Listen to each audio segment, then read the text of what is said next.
G'day, Aussie Bonsai bloke, how going? Well, today everyone we're going to be working on Lawrie's Banksia. This is Lawrie's, one of his prized trees that he left in my care, and I'm happy to say, as stressed as I was because about a year ago, 6 months ago, it was quite yellow and not looking that healthy. Well, I pumped it up with an Australian native fertiliser pellet. I'll go and get some. Just bear with me. Aha, this is the one. Osmocote native. And I pumped it up with that. Whether or not that had anything to do with it or not, I don't know, but before it had a lot of chlorosis in the leaf, like yellowing in the leaf, and now the nice green shiny leaves all over the whole tree. No sign of insect damage, no sign of anything. The only thing I'm worried about is, did I wire this tree last time I worked on it? It's been a while, been 6-8 months, so did I wire anything? And if I did, I have grave fears for those branches that were wired. Anyway, poor Lawrie, lent me his tree. He's not lent me, but let me look after him while he was gone. And you'd think that'd be good hands with Aussie Bonsai bloke, wouldn't you? You'd think trees left with Aussie Bonsai bloke, he'd take care of me, look after him, but no.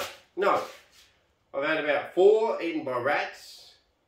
I've burnt 2 off, which I haven't told him about, don't tell Lawrie. 2 I let dry out and they died, they're dead. Oh man, it's embarrassing. Here I am looking after his trees, and I've probably done worse than someone that comes to your house and just waters, doesn't know nothing about bonsai. Anyway guys, let's just start trimming back. So, this Banksia now is starting to get the hint that it's being a bonsai. It's not putting out quite so many shoots per location, because Banksia can actually put out 5 or 6 in a well, a bit like a Japanese black pine. You get the leader shoot and you get 5 or 6 branches around it. Banksia in their growth habits are very, very similar to the pine. So you've got to be very diligent, or you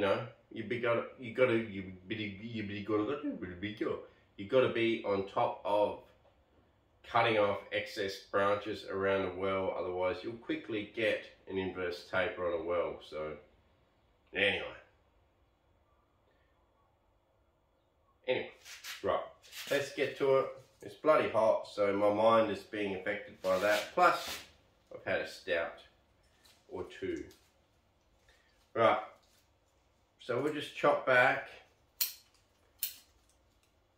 all the little guys. Anywhere where there's 4 or 5 coming from one location, we'll chop back the little guys. If it's at the top of the tree, like I always say, shoots at the top of the tree, I like to keep the smaller guys. Shoots at the bottom, I like to keep the bigger guys. That way it helps to balance out the whole tree, and you'll have stronger shoots at the bottom and weaker shoots at the top, which is good. That's how a tree grows. Smaller branches at the bottom, smaller branches at the top, bigger branches at the bottom. And that's what we want to do in bonsai. So let's just get that going. And also location matters too. If you've got 3 branches growing into another branch, another 2 that come out this way, even if they are thick at the top,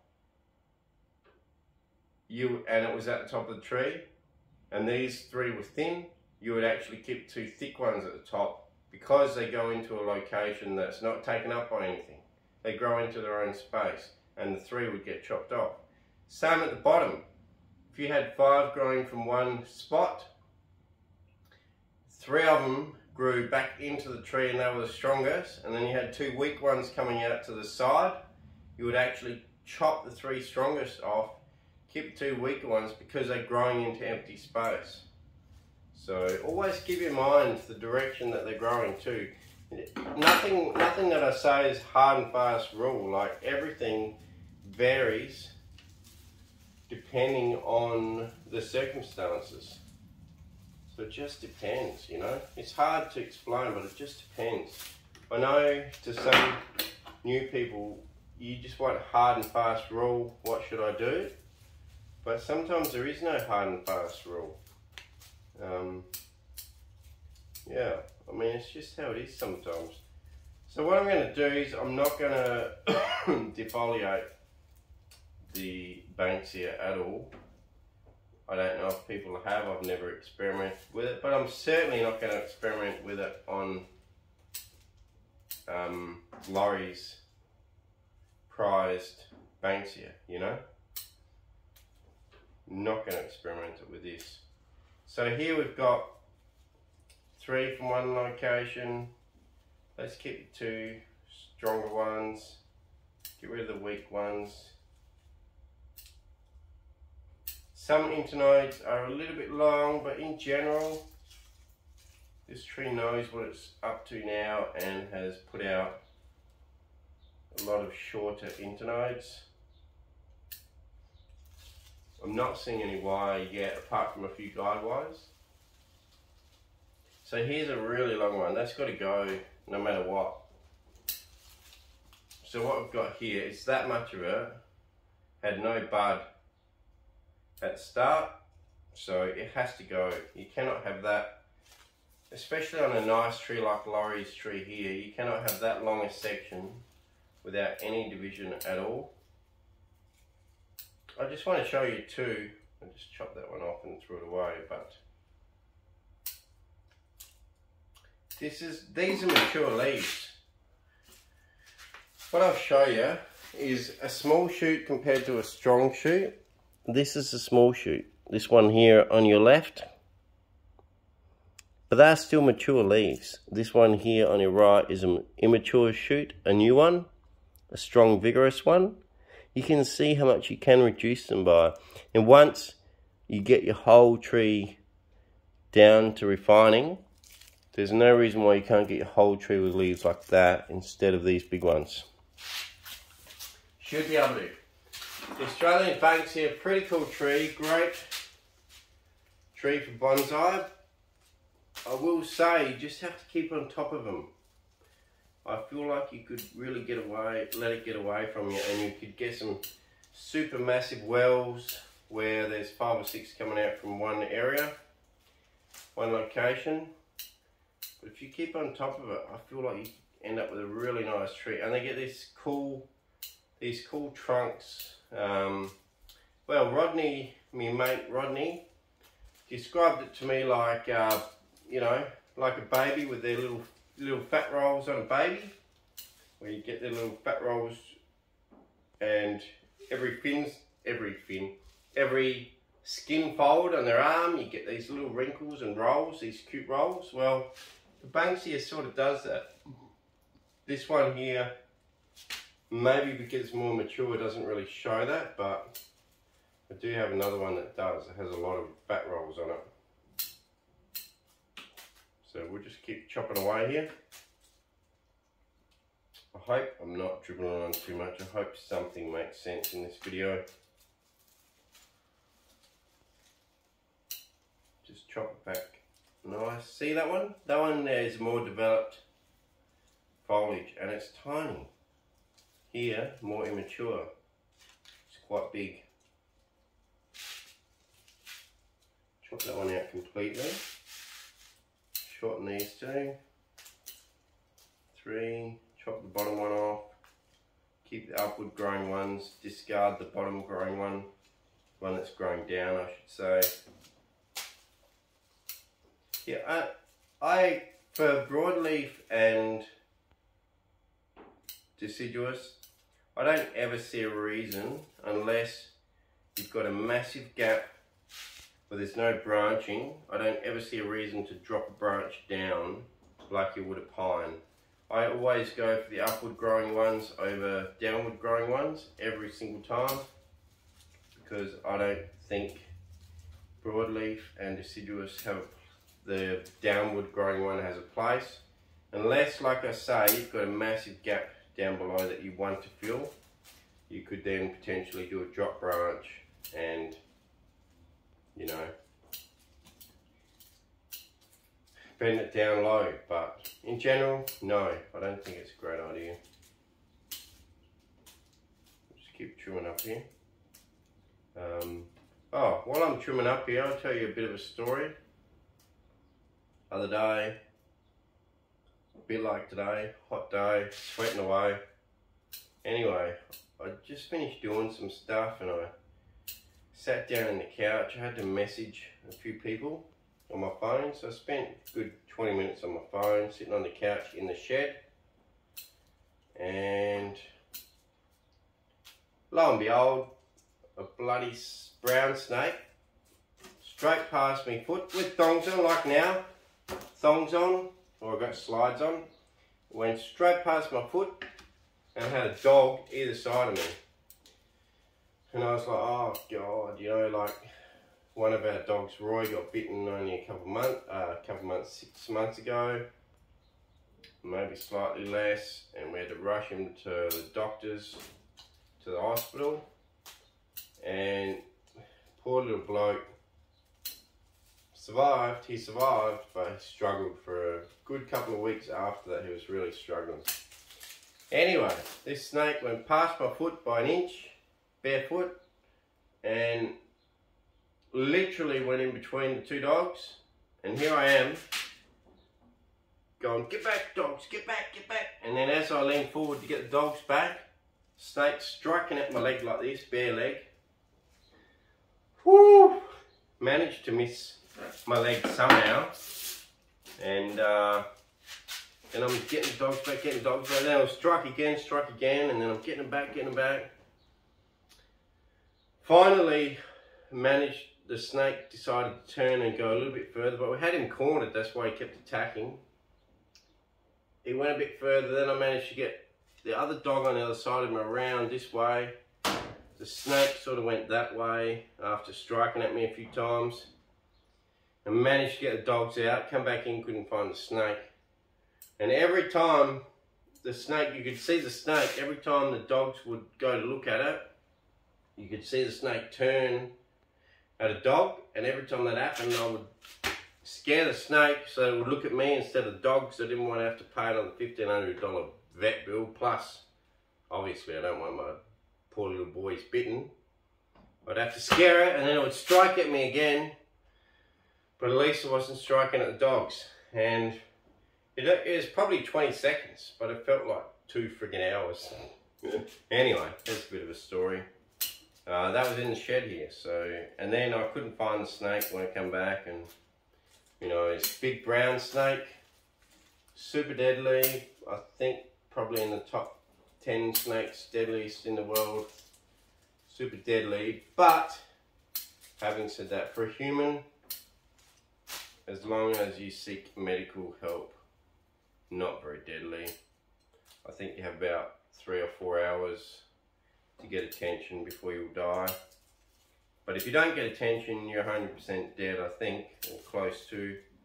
But if you do get attention, you're almost 100% fine. I think it's been a lot of years since there's actually been death from an Australian snake, because we have hospitals everywhere now and we have anti-venom everywhere. So anyway, scary day.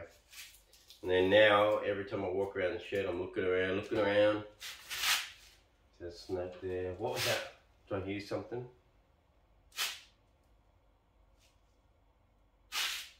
You know? And it's bloody scary. Anyway, looks like there's no wire on this tree. This tree's looking really good. I'm actually super happy with how it's turning out. And hopefully, the health of this tree right now, the green leaves and everything like that, Lawrie will forgive me about me killing several of his other trees, and the rats too, not just me, the rats, not just me. and hopefully Lawrie will forgive me, because this tree is looking pretty good and really healthy. And this is his prized tree, you know, he paid decent money for it. He's worked on it one major restyle.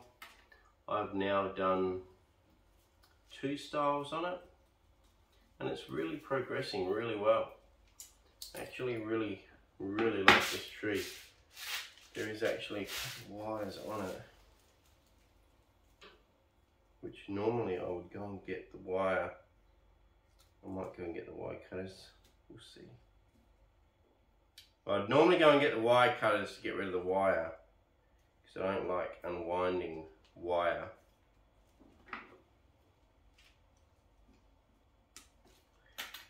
Off of a branch, I like to just cut it off. But let's see what happens. Unwind it. No, there's too many branches. There's several branches that do have some wire. Some has cut in a little bit, but not too bad, really. Surprising. So I must have done some wire. You know, I can't remember. Okay guys, well, hopefully you saw most things, but like I said, hot day. Phone closed down again. Frustrating, but I guess what do, you know? We're in a very hot climate here, and not even a phone likes it. I know that I certainly do not. Anyway, so what we're going to do now is we've trimmed up the tree.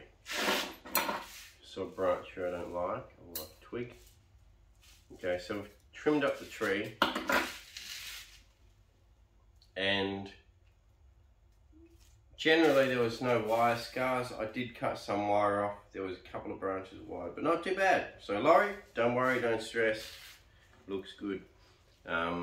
It's doing pretty well, this tree, really well. So the last couple of things I'll do, I'm going to do it really quickly because I don't want it to overheat again, is put some tube on here. And I don't like this low branch. Okay, I need it there, or Lawrie needs it there. Okay, but I do not like it hanging down so far away from everything else. So what we're going to do is we're just going to lift it up, pull it up. And what it'll mean is this, we got a drop branch here. We'll get rid of that one. So we had that drop branch there to fill in that space. But now, because we're lifting up this can fill in the space, and it can be almost like a secondary trunk, I guess, or at least an upward growing bottom branch. And that'll delete the need for that drop branch that we just chopped off. Already you can see no need for it. So now what we'll do is we'll pull up the other little guy, I think. I'll just have a look. No, I like the little guy. I like that lower little guy. And then we got the big one there. No, I'm happy with that. We'll leave it like that. There you go, Lawrie. Another day done on your Banksia. One thing I will do when I see it. Damn it, I put stuff everywhere. Here we go. Let's give it a little bit more fertiliser. It's been a little while and we don't want to see it going backwards, so let's just sprinkle some more. A good solid pinch of fertiliser, Australian native, and let's see how she goes. Put the lid back on, and I'll take it outside and she'll just get watered like normal, and all this pellet fertiliser will go in. As far as fertilising, you can use worm juice, organics, inorganics, whatever you want. The main reason I use only chemical is because I have 2 Kelpie dogs, and dogs will eat blood and bone or rapid raise or whatever off of the top of the pot. So I try not to use any organics because 1, it could make the dog sick, and 2, you're constantly fighting the dog to try and keep fertilizer in the trees. And some birds like pulling it off too. So anyway, there you go. I'll give you a spin now. On the way out, let's have a spin of Lawrie's Banksia. Thank you very much everyone for watching. I hope you enjoyed it. I hope you got something out of it. Like I say, it was a bit of a trim, but we did talk a little bit about it. And they're just a really cool, fast growing tree, of the Banksia. They grow really fast. This might only be 10 to 15 years old from a seedling. Could only be 10 years old, but super well developed already. Got a little bit to go, but not much. It's had some massive restyling in the recent years, and really cool. It's just really cool how quick and nice they grow, the branch structure, the bark, everything on them. And if you get the right variety, you get nice small leaves. Like these leaves are tiny. Some of these leaves are just puny, but they're full adult leaves, so there's no reason why the whole lot can't be brought down to that. But yeah, super cool tree, Lawrie. Really jealous of your nice Banksia. It's a cool tree, mate. Beautiful tree, Lawrie. Cheers. Thanks for watching. Catch you next time. Oh, did I do a spin? Let's do another one if we didn't. But yeah, good structure. Good tree. Beautiful. Beautiful. Okay. Cheers guys, thanks for watching. And signing out before we overheat again.